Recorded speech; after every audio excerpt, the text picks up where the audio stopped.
Hi అండి, welcome to Varahi cooking and DIY. ఈరోజు వచ్చేసి మొగలై చికెన్ ఎలా చేసుకోవాలో చూద్దాము. దానికి ముందుగా 1/2 కిలో చికెన్ తీసుకుని కొంచెం ఉప్పు, పసుపు, కొంచెం పెరుగు వేసి కడిగేసేయండి శుభ్రంగా. ఇప్పుడు దాంట్లో 1 కప్పు పెరుగు వేసి 1 టేబుల్ స్పూన్ మిరియాలు, కచ్చాపిచ్చాగా దంచిన మిరియాలు 1 టేబుల్ స్పూను, అల్లం వెల్లుల్లి paste 1 tablespoon, 1/2 tablespoon garam masala, మనం చికెన్లో నార్మల్ వేసుకునే గరం మసాలా, ఉప్పు 1 టేబుల్ స్పూన్ వేసి 2 టేబుల్ స్పూన్లు నిమ్మరసం కూడా వేసి చక్కగా కలుపుకోవాలి. చేత్తో అంతా కలిసేటట్టు కలపండి. కలిపేసి మూత పెట్టేసి ఫ్రిడ్జ్లో పెట్టేసేయండి.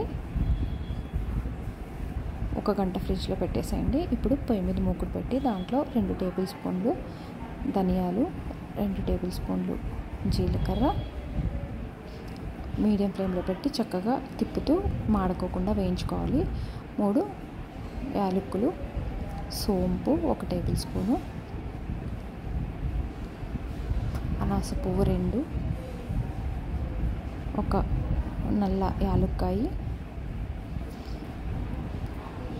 జాజికాయ ముక్క చిన్నది, ఎండుమిరపకాయలు 1 గుంటూరు కాయలండి, ఇవి కొంచెం కారం ఉండేవి తీసుకోవాలి, 4-5 లవంగాలు 5, అన్నీ మీడియం ఫ్లేమ్లో పెట్టి చక్కగా కలుపుతూ మాడకోకుండా మంచి వాసన వచ్చేంత వరకు ఫ్రై చేసుకోండి. ఇప్పుడు చల్లారిన తర్వాత మిక్సీలో జార్లో ట్రాన్స్ఫర్ చేసుకొని కొంచెం బరగ్గా పౌడర్ పట్టుకోవాలి. మరి మెత్తగా వేసుకోకూడదు. ఇదంతా పట్టదండి మనకి, మిగతాది మనం డబ్బాలో వేసి స్టోర్ చేసుకోవచ్చు. ఇప్పుడు 20 బాదం పప్పు నానినవి, బాగా కొంచెం కారం ఉండే పచ్చిమిర్చి 4-5 వేసి మిక్సీ జార్లో కొంచెం వాటర్ వేసి చక్కగా గ్రైండ్ చేసుకోవాలి, మెత్తగా పేస్ట్ లాగా. ఇదిగోండి ఇలా. ఇప్పుడు అది ఫ్రై చేసుకున్న మూకుట్లోనే ఆయిల్ వేసి 1/4 కప్పు బాగా వేడైన తర్వాత సన్నగా కట్ చేసిన ఉల్లిపాయ ముక్కలు 2 మీడియం సైజువి 2 తీసుకుని సన్నగా కట్ చేసుకోవాలి ఉల్లిపాయ ముక్కలు. అవి వేగిన తర్వాత ట్రాన్స్పరెంట్ కలర్ వచ్చిన తర్వాత దాంట్లో ఇప్పుడు మనము నానబెట్టుకున్న చికెన్ ఉంది కదా, అది వేసేసి హై ఫ్లేమ్లో పెట్టి 2 నిమిషాలు దగ్గరుండి తిప్పుతూ ఉండాలండి. ఇప్పుడు 2 నిమిషాల తర్వాత ఇలా వాటర్ వస్తుందన్నమాట. ఇప్పుడు మీడియం ఫ్లేమ్లో పెట్టేసి మూత పెట్టేసేయండి. 5 నిమిషాలు బాగా కుక్ అయిన తర్వాత కొంచెం వాటర్ తగ్గుతున్నప్పుడు ఇప్పుడు ఒకసారి కలిపి మళ్ళీ రుచికి తగ్గట్టు ఉప్పు వేసుకోవాలి. దీంట్లో ఉప్పు వేసేసి సిమ్లో 10 నిమిషాలు బాగా కుక్ చేసుకోవాలి మూత పెట్టేసి.